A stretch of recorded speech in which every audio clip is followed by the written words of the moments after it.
All right, hello and welcome to week 4, the final week of Pro 211. Kia, thank you for being here. Appreciate your participation throughout this course. It makes it a lot easier for me to teach these sessions when someone's here, I should say. So I really appreciate you, Kia. Thank you for doing that.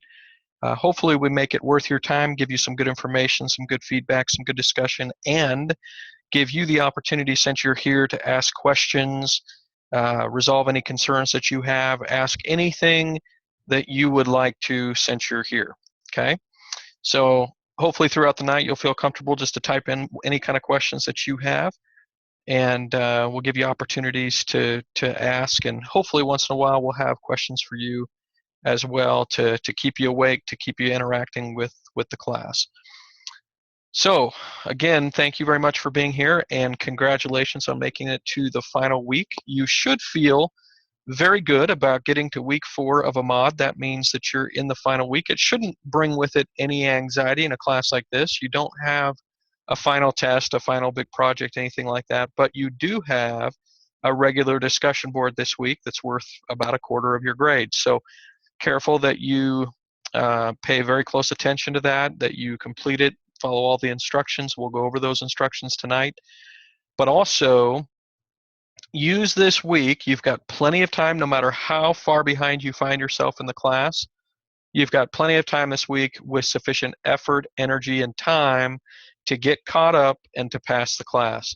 So if you find yourself stuck or overwhelmed, feel free to zip me a quick email. I'll be happy to give you a personal pep talk and cheerlead for your behalf. Because the last thing I want is anybody to give up at this point. Even if they haven't started the course at this point, I think there's enough time between now and the end of the week, although it will take considerable effort, to pass. So be in touch with me if you need to kind of design a strategy or plan to make sure that you'll pass the class. And for many of you, this will just be the final week of a class that you've stayed caught up on, and a class that you're doing very well in, and that you'll probably get the grade that you were expecting or hoping for. So if you follow the instructions each week, if you turned in all your posts, then you're probably in great shape at this point. So we'll talk a little bit more about that in a minute, but I did want to give kind of that brief overview. Tonight we're going to talk about prioritizing and priorities. Goes right along with goals and goal setting like we talked about last week. A few things, and I've already alluded to this, some of these, but we mentioned that late work is acceptable and accepted at any point throughout this course until this Saturday at midnight. Now, there are no exceptions or approvals beyond Saturday at midnight, because that's a school policy, a hard and fast cutoff, so that we can get on to the next class. However, that still leaves you, like I say, the bulk of this week, that if you put in sufficient effort, you could get caught up and get most of your work in.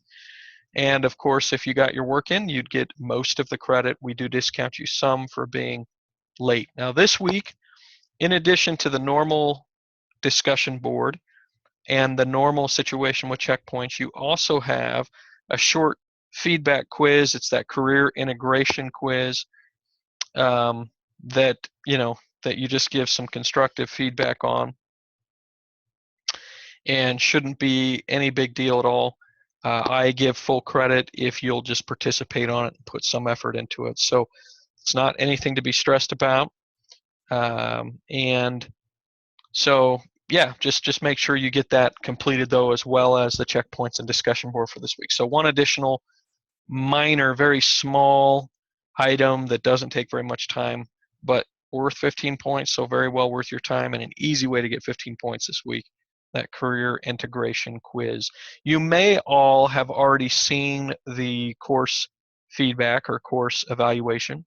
I strongly encourage you all to honestly give constructive feedback on those course evaluations. If you have notes or thoughts that you've had throughout this class, concerns, positive feedback, anything that you have that anonymously you'll feel like that's a good opportunity or a good forum for you to give that feedback. That's helpful to me for future classes, and so I appreciate that. As far as last week, of course, we learned about SMART goal setting: specific, measurable, attainable, realistic, and timely. Some of you, I mentioned in the last week's session that I wanted you to give some feedback on SMART goal setting in your on your Excel spreadsheet. And many of you, I should say only a handful of you out of the 36 of you, just completely missed the SMART piece. Either you referred to it but just didn't even talk about any of the aspects of it. And of course, if you didn't talk about any of the aspects of it, it doesn't demonstrate, again, something that's required in this class, which is that you read through the required readings, review any videos that are required, and then show or demonstrate through the discussion board, through your opportunity to voice the things that you've learned that week, demonstrate that through the discussion board. So a few of you I've encouraged to either add posts. A few of you, I missed the interview part of the instructions, so you're welcome to go in and edit and add that aspect to the discussion board. And then a few of you struggled with the Excel spreadsheet, making sure to at least reference something specific, realistic, attainable, measurable, and timely in how you listed out and described the different goals that you have. Okay. Then we also talked last week about the 5 F's of goal setting. I think these are all good categories to consider goal setting in: fun, family, friends, or different relationships that you have, finances and work, fitness, and faith. And so these are all different categories that at any given point you might have a goal in every single one of these categories, or you might just get laser focused on one. Obviously, the two most common, goal setting categories at every new year is probably one, fitness, right? Some kind of weight loss goal or some kind of fitness goal, and then two, finances, getting a budget and getting your financial house in order at the first of the year. But we all need balance in our lives, and relationships probably are more important than either our fitness or our finances, although both can affect our relationships. And so I would encourage you to stretch your mind a little bit and be open to goals and specific goals that pertain to your spirituality or faith, whatever that is, or lack thereof. I mean, you can, call that your spirituality and just study, whatever moves you, poetry, music, something that helps your being. And then maybe it's just maybe it's traditional religion, maybe it's some kind of religious belief that you have. So that's the faith part. And then, like I say, fun goals are important as well. Having opportunities to maybe vacation or opportunities to check something off your bucket list of items that you'd like to do in your lifetime. Those are things that I think make life more fulfilling. And so I would just encourage you to consider, if you haven't before, some of these goal setting categories that go beyond kind of the traditional weight loss, fitness, finances type categories, type goals, because you're missing out on some other ones that really could add a lot of meaning and fulfillment to your life. And then I don't know that we got to really talk last week. I think we ran out of time to really refer to and discuss personal mission statements. But basically, if you're going to set goals in these different categories, it might make sense for you to understand and once again be self-aware, something we've talked about throughout this course. But it might make sense to be self-aware and understand your values, right? And the things that are most important to you, your core values, and then create a mission statement for you personally that reflects what things are most important in your life. And of course, that will play into prioritizing a significant subject of tonight's discussion. But that was last week's reading and material. Talked about creating a personal mission statement. We talked about companies and company culture and how cultures can be dictated by leadership, and what they communicate to their employees is the company culture or mission statement of that company. If they do it effectively, it can really change the culture and identity and success of a company. If they do it poorly, then employees don't even know what the mission statement is and couldn't really tell you or articulate what the culture of the company is. It's the same for you and I. You and I can go throughout life and not ever become self-aware enough to know really what our core values are, and then be able to articulate our core values into some sort of mission or focus statement for our lives. And of course, this is something that can change. It's not something that we come up with when we're 10 years old and somehow that's going to stay consistent. that we wanted to be an astronaut for the rest of our lives and that's it, and marry Sally, right? Silly things like that we had in elementary. And I don't mean to downplay that, but the point is things can change. Things always change over our lifetimes. Kia, you probably had goals and aspirations 10 years ago that you don't have today. And so those are things that can change over time, and that's fine. That's no big deal. But it's nice to have kind of something that focuses, and brings purpose to our time and to our lives on a day-to-day basis. And that's what a mission statement, grounded in your core values, can really bring to your life. Okay, so that's kind of a quick review on what last week was. Let's keep moving along and look at this week. So, Kia, can you see week 4 readings on professionalism? I just want to make sure the slides are moving along for you. All right. So this week on the discussion board, we're going to be talking about professionalism. In fact, the discussion board assignment or instructions are to create a memo on professionalism. Now, just so you guys, clear the air of this right off the bat, a lot of people ask, does it have to be a memo format, an LPL, or APA, memo format? And my answer is, yeah. So it asks for a memo on professionalism. I don't dock significantly for formatting issues, but if it asks for a memo, then do a memo. Look up, APA format for a memo. Look up maybe some examples on memos, and then create, to the minimum word amount, some sort of memo associated with professionalism. Now, what I would love for you to do is go beyond kind of the do's and don'ts of professionalism, which is a lot of the required readings this week, and go beyond kind of the superficial, how you look and how you sound, which are really important to professionalism, but are definitely not the core of what professionalism really is. And I would challenge you all to think, what do I think is truly at the core of professionalism?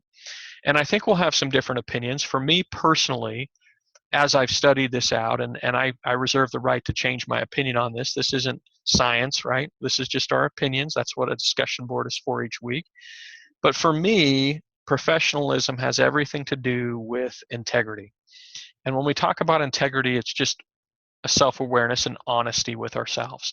And so what do we mean by that when it comes to professionalism in the workplace? Well, somebody who's professional in my mind, and this is, again, my opinion, which a lot of the literature points to as well and agrees with, but doesn't have to be your opinion. Professionalism has to do with the kind of effort we put in, the kind of pride we put into our work, the kind of work that we actually do, who we are at our workplace.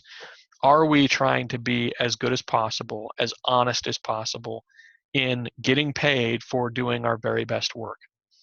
And if we can answer yes, then I feel like we have integrity, workplace integrity, and a high level of professionalism.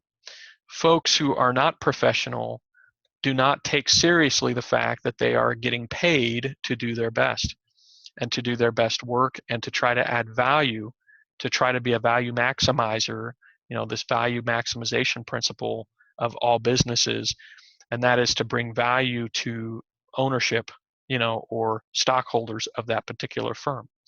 So how does this play out? Yeah, that's integrity in a nutshell, right, Kia? Perfect. But how does this play out? Well, if I'm a Walmart employee, I don't like my boss, I don't like the people I work for, and I'm told to go do some stocking in the back. This is to your point, Kia. I'm getting paid for every minute, right, that I'm on the clock. And whether or not I agree or disagree with how much I'm getting paid is a completely different subject, right? The fact of the matter is I'm getting paid. If I've chosen to accept that pay, then I've in essence chosen to agree to do my very best and do my best work for that pay. Okay? If I didn't agree with that, then I should not have accepted, the payment, right? That would be how to be completely honest about getting paid and having integrity. But again, back to my example of the person who works at Walmart, doesn't like his job, doesn't like working there, thinks he gets underpaid, gets sent back to do some stocking, and instead of doing stocking, he sits down and just sits on his phone and does some, you know, does hours worth of Facebook and other applications while he's at work on the work dime. That is a great example of not having integrity and not having professionalism. Nobody would call that situation professional, even if that person was the best dressed person at work, right? They came in a tuxedo every day, still would not be a professional situation. And even if they spoke very professionally, let's give them a very stuffy accent, English accent, right? The most professional English accent, very well spoken, and we'd still say they are not professional because of their actions, right? Because of what they did that kind of violated the code of integrity associated with being an employee of a company. Okay. Now, you can disagree with what I just barely stated, right? That's fine. But I will say that a lot of business owners, managers agree with the assessment that I just made, which is they take very seriously, because they're taking risk every day as business owners and stockholders. They take very seriously that the people that are expending resources do their best work. And from one person to another, best work is going to mean something different, right? But we just expect the best. So it's kind of like, and I don't know, Kia, if you're a big NBA fan, but of course the NBA finals are going on right now. Golden State's up 2-0 to Cleveland. And if everybody looks the same, right, on a basketball court, it's not like one person wears a suit and another person wears the jersey. They all wear jerseys and shorts, and it's pretty standardized, right, as far as their uniforms. So there's nothing about how they dress that's going to be professional or unprofessional. Also, we don't get to hear them, right? We don't really get to hear them talk during a game. But the folks who come and do their job and do the best job they possibly can, and it's evident they have been practicing very, very hard to be their best. Those folks, I think we could say, have professionalism, even on a basketball court, getting hot and sweaty playing a game, right? So I would challenge any of your traditional thinking about professionalism, and I would hope that you can widen your definition. Whether or not it agrees with my definition or not isn't the point, but I hope that you could widen your definition so that as you accept the next employment contract, wherever that is, right, the next place that you work here, that you think and take very seriously the contract that you're signing to perform at your best for the pay that you're given, no matter what amount that is, no matter whether or not you feel like it's fair or not. You're on the company dollar, and you should be trying to maximize value for that company, or you shouldn't work. Okay, you shouldn't work there. So find a place that maybe you can fit the company culture and accomplish and thrive in doing your best, right? And that will go a long ways for your work. Perfect point, Kia. Yeah, you've made a commitment, right? A promise right up front. The day that you say, yes, I'll do the job, sir, or yes, I'll do the job, ma'am, you start accepting that time clock, right, that payment, and you're immediately committed, or should feel committed as a person of integrity, or having professionalism to do your very best work and to do an honest work. Okay. So it has to do with the quality of work we do, the effort that we put in, the attitude, even the attitude that we have, being a positive person at the workplace. And we've all worked with very negative people. They're toxic.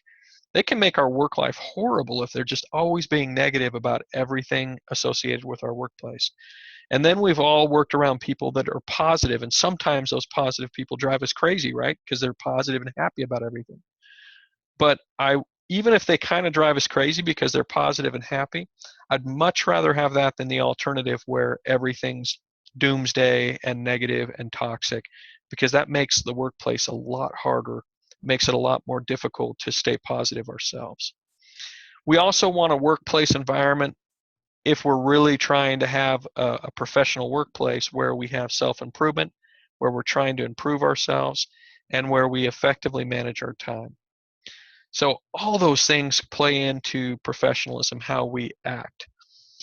Very few things go into professionalism about how we look, but we want to always make sure, okay, we always want to make sure that our look, whatever it is that we're doing at our workplace, how we look is never detracting. It's only enhancing what it is that we're trying to accomplish.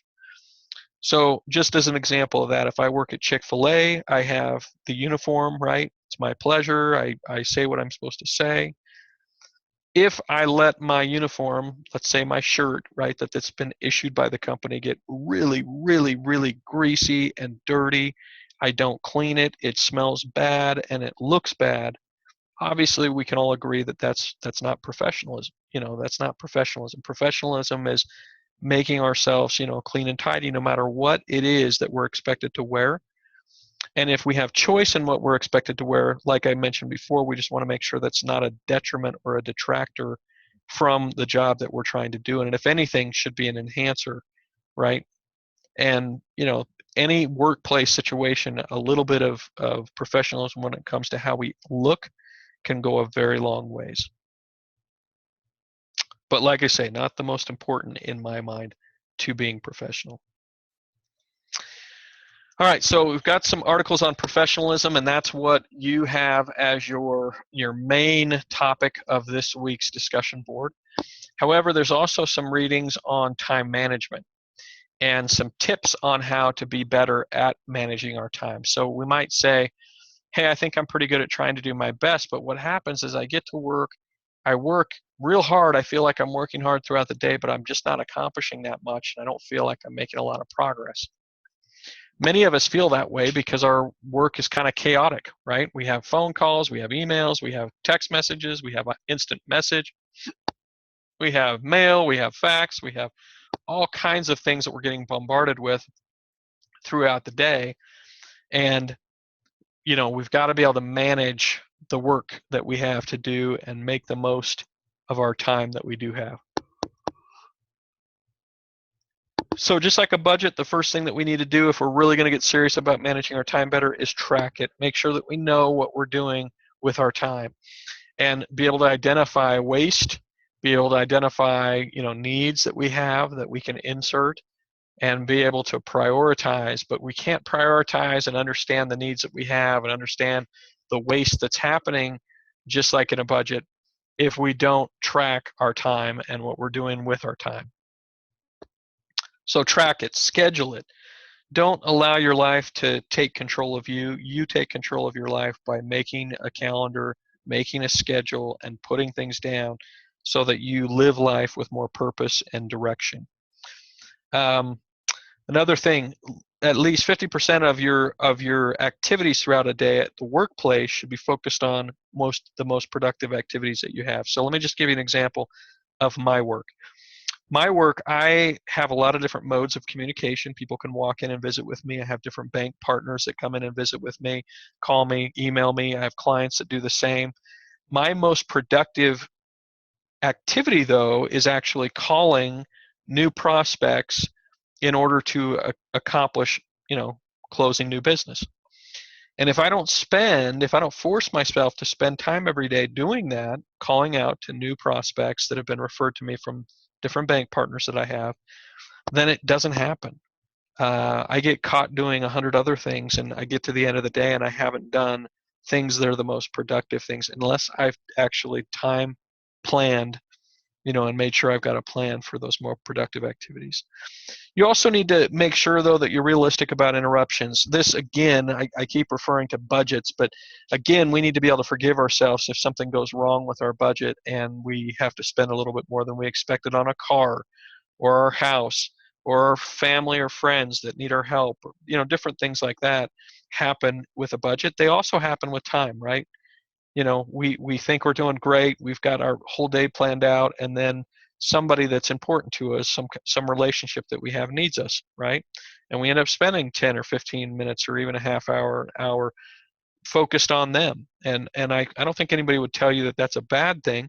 We just have to be careful as we map out our day, or it will be a very frustrating process to make sure that we allow some flexibility for change and for emergency and for things that inevitably will actually happen. Another suggestion on planning, time management is making sure that you do your 30 minutes of daily planning before the day starts, or at the end of the day for the next day. Make sure you've got at least 5 minutes of appointment planning where before you go into an actual meeting with a client, if this is, the situation that you have with your workplace where you're actually meeting face-to-face with people, you always want to make sure that you take some time, adequate time before, to debrief, to make sure you're ready, to make sure that you've practiced some of the things that are most important in that upcoming meeting.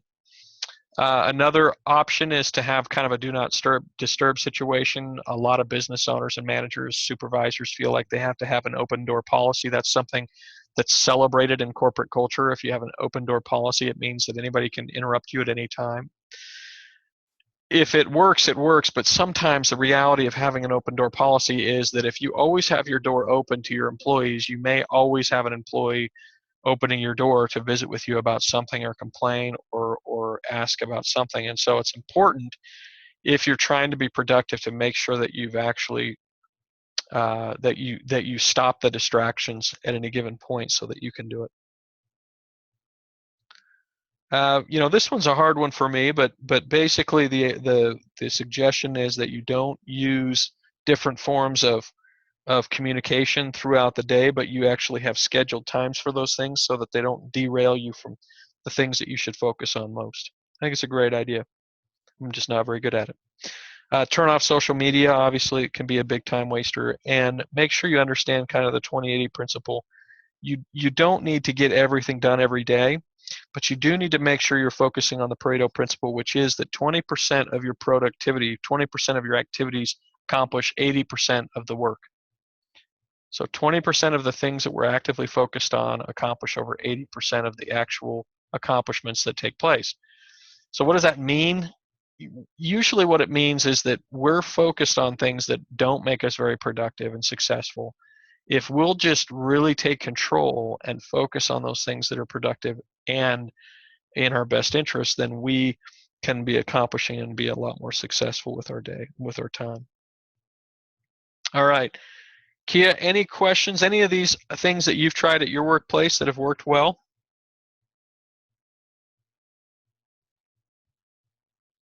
Any new ideas on this list for you?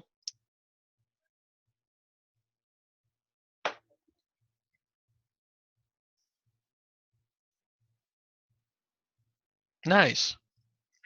That's why you have time to come to our weekly sessions, because outside of our weekly sessions, you do a good job managing your time. Good time management skills can really, good. I was just going to say, good time management skills can help you so much at home. They can help with, your responsibilities at home. They can help you with your responsibilities with your family, with school, obviously with work, but just about every aspect of your life. If you've got good time management skills, you can accomplish a lot more, and you can have more focus and direction on the things that you're focused on. All right, then we finally have I think one more article. I think there are 3 articles, if I'm not mistaken. But one of the articles talks about priorities, how to determine priority and then to rank them. So what we do is we take all the activities that we have in a day, okay, and we have all the activities that we should accomplish in a day. This is our pre-planning, right? Our 30 minutes of pre-planning for each day. And we take that list and we rank them basically by importance. So maybe 10 is the most important thing, 1 is not important at all. And we've got this list, right, of different things that we need to do.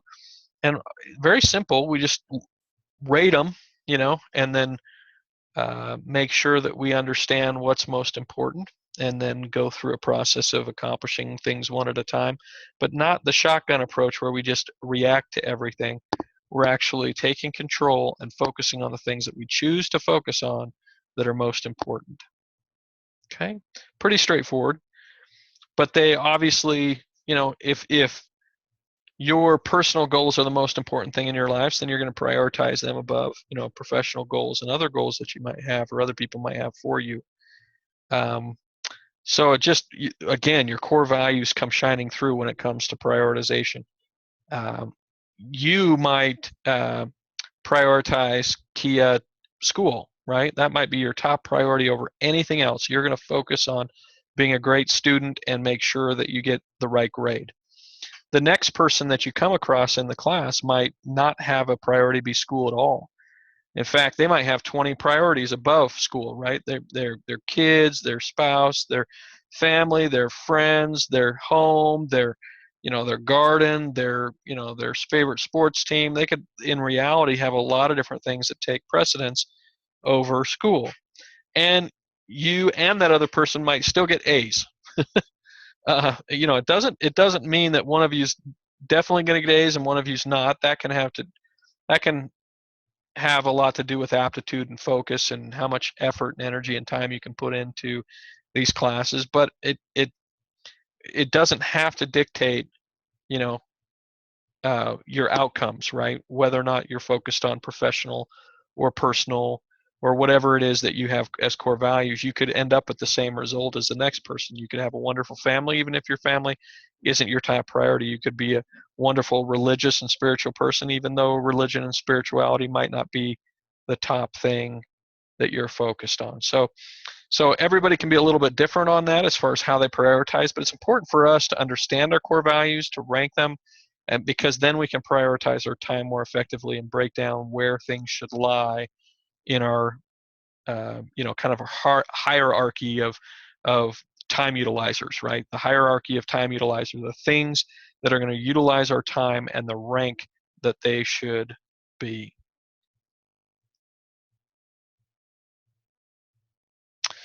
So you give yourself some consistent time every day, Kia, and you stay disciplined to something like that, and you're probably a very successful student because of that. Some people don't give themselves any consistent time, right, to focus on school. And so they're just trying to find a little bit of time in between things. And the problem is, some weeks just get completely away from us, right? We don't have enough time for everything we need to do. And unless we've scheduled it, it might not happen. All right, so we've got a discussion board this week. We've got some required readings. And then you get to the instructions, which I have just cut and paste here. Seems like every single class that I teach, when I teach Pro 211, there's a handful of folks who, for whatever reason, don't get all the instructions associated with the discussion board. So here they are. You write down 2 benefits of understanding the difference between clock time and real time at work. You make a list of your top priorities and explain why they're most important to you.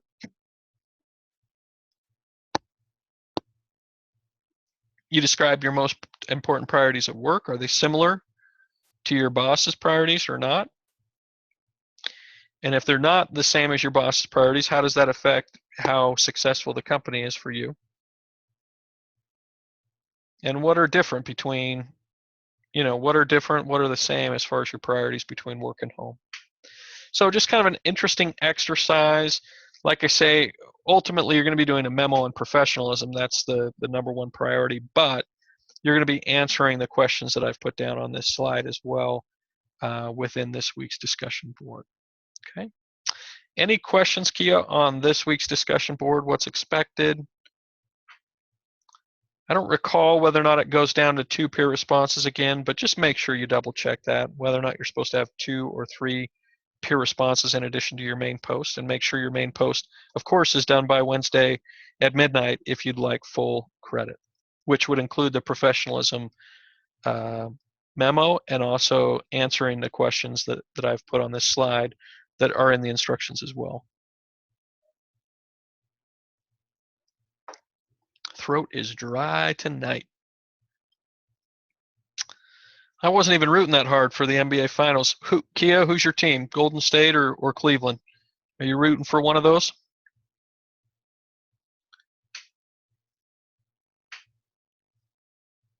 Golden State. Now, have you always been a Golden State fan, or just really appreciate the fact that they're as good as they are, and or just really don't like LeBron James?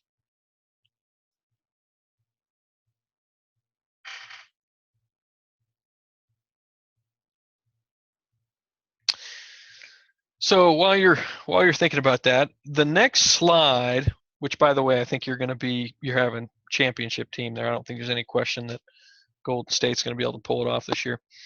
But there's this concept in business and in your career development called the concept of flow.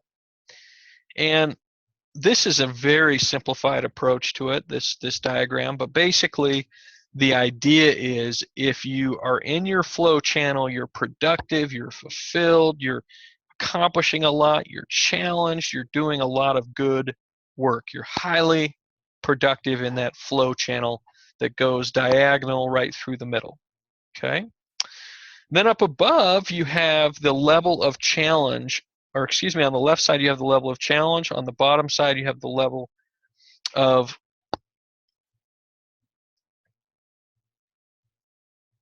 skill, okay, skill that you have. Obviously, if you have more skill and you get challenged more, then your level of flow can be higher and to the right, which is more positive as far as productivity. If you are challenged significantly and don't have the skill set to match it, that just creates a lot of frustration and anxiety in the workplace. And then if you have significant skill and you're not challenged at all at your workplace, you're going to be bored. So before we talked about that employee at Walmart, right?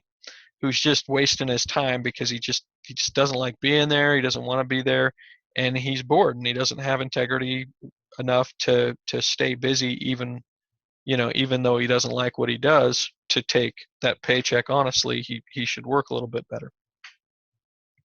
But that could be in the boredom side. It could also be in the frustration side, but unlikely. The frustration side usually happens when somebody goes to a challenging work environment, gets overly challenged, isn't able to keep up, and then they become, less productive because they're so stressed out about what it is that they're supposed to be accomplishing that they don't know how to accomplish. So the idea is we want to be challenged in our workplace, but we need to make sure that how we're challenged is commensurate with the skill set that we have. And we as managers, supervisors, and owners of companies have to be aware of that as well. If you work at a diner and you're the manager and you get somebody brand new on your staff to wait tables, and the very first night they were never told how to handle something that they're carrying, and they break a bunch of glasses or plates so that they were carrying around, that's a simplified example, but that, as you can imagine, would create significant frustration or anxiety for that employee, to the point where I've seen employees look like they're going to walk out on the job because they're so humiliated by making a big mistake that really either somebody should be patient with them making that mistake, or secondly, and perhaps more importantly, somebody should train them better, right, and give them the information and empowerment that they need and the skills that they need to accomplish their task without anxiety and frustration. Okay, doesn't mean no matter how much skill set we have that we won't sometimes be bored or that we won't sometimes be frustrated, but it does, I think, demonstrate something that I think is highly effective in the workplace, which is that balance between skills and how much you're getting challenged, and making sure that you're always getting challenged at the workplace. Well, I'm with you on LeBron. I just almost can't even stand hearing the guy talk, but I can't uh, deny that he's phenomenal. He's a special player. He came to Utah, played against the Jazz, and scored like 55, 60 points one night. I mean, it was a big night for him. And the crowd, when he checked out, stood up, gave him an ovation, even though the Jazz were getting beat. I mean, it was just such an inspiring, um, you know, just so amazing, how good he was. So, anyway, he's yeah, not the most likable guy in the world, but man, he's good. Of course, Kevin Durant's no slouch. Steph Curry's no slouch. I mean, there's a lot of fun players to watch in the finals. Okay, I'm off my tangent. I do like basketball.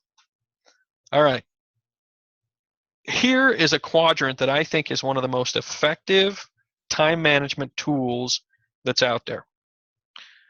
And why is that? It's because what we end up doing throughout a day always falls into one of these four quadrants.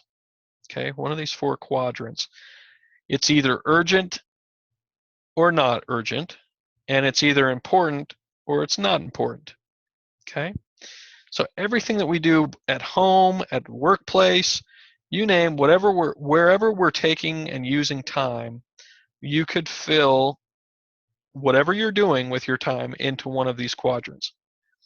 And Key, I mean, this is not hard. This isn't challenging. This isn't a tough question. I'm not trying to trick you.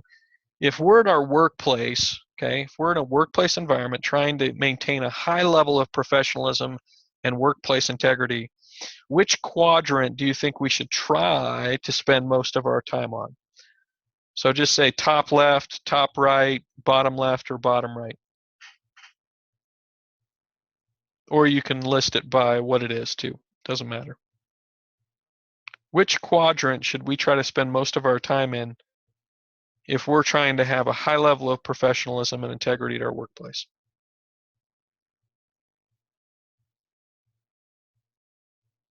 Any ideas?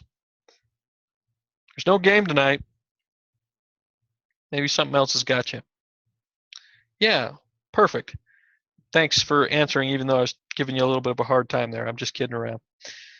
Yeah, important and urgent. Obviously, if something's really urgent and really important, we as a supervisor, boss, manager, owner, we want that employee to be empowered to be able to handle those issues that are both urgent and important. What ends up happening, if we were to really do an honest inventory of the types of things we do on a day-to-day basis, many of the things we do would end up in the urgent but not important. Many would end up in the not urgent and not important. Okay, so we'd be in those bottom two tiers with a lot of the things that we're accomplishing throughout the day, or not accomplishing, I should say. And the idea with this quadrant is that we can up our game a little bit. We can evaluate and take inventory of the things that we're doing, and then we can improve our time management, our productivity by focusing on those things that are truly important, whether or not they're urgent or not. Okay, if we can focus on urgent, obviously first and important, but making sure that we're never neglecting the ever neglected category of not urgent but very important. In my workplace environment, important but not urgent comes down to most of the planning and business development and working on my business as far as marketing and systems and processes. All those things end up taking a back burner to things that are urgent throughout the day. And then I end up done with the day and say to myself, man, I didn't get any of that list of important things done. And it's because it's not urgent, right? So it doesn't get prioritized up like it should, because it's definitely, significantly important that I focus on my business, skill sets and what I know. So anyway, that the point is, I think we can all look at this quadrant. We can all be honest about how our daily tasks get broken down. And then Stephen Covey makes it a little bit, same quadrant, right? But just makes it a little bit more cogent by putting in specifics, right? So urgent things are like a crisis. Not urgent things are kind of prevention or planning. And of course, not important urgents are some of the calls, emails, updates, interruptions that happen all throughout the day. And then of course, they're not urgent and not important things that are just absolute time wasters, and all of us have those things at our workplace that become significant time wasters, and we've just got to make sure we're honest with ourselves and self-aware enough and have the integrity and professionalism to make sure that we're not wasting, again, time that we shouldn't be wasting on somebody else's bill. Okay, all right. Hey, Kia, we made it through lightning fast tonight with about 15 minutes left. Do you have any questions? If not, what I'll probably do is just post the recording as a little bit shorter this week. But any questions that you have, anything I can help you with for this week?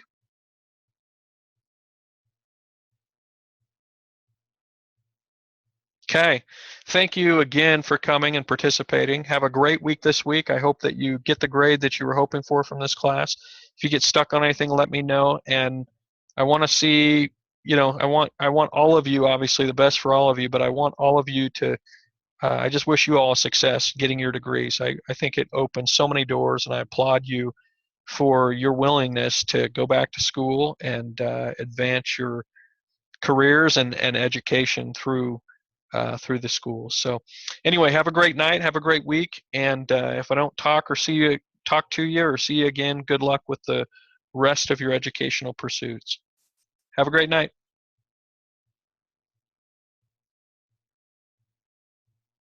Thanks, Kia. Appreciate those words. Have a great night.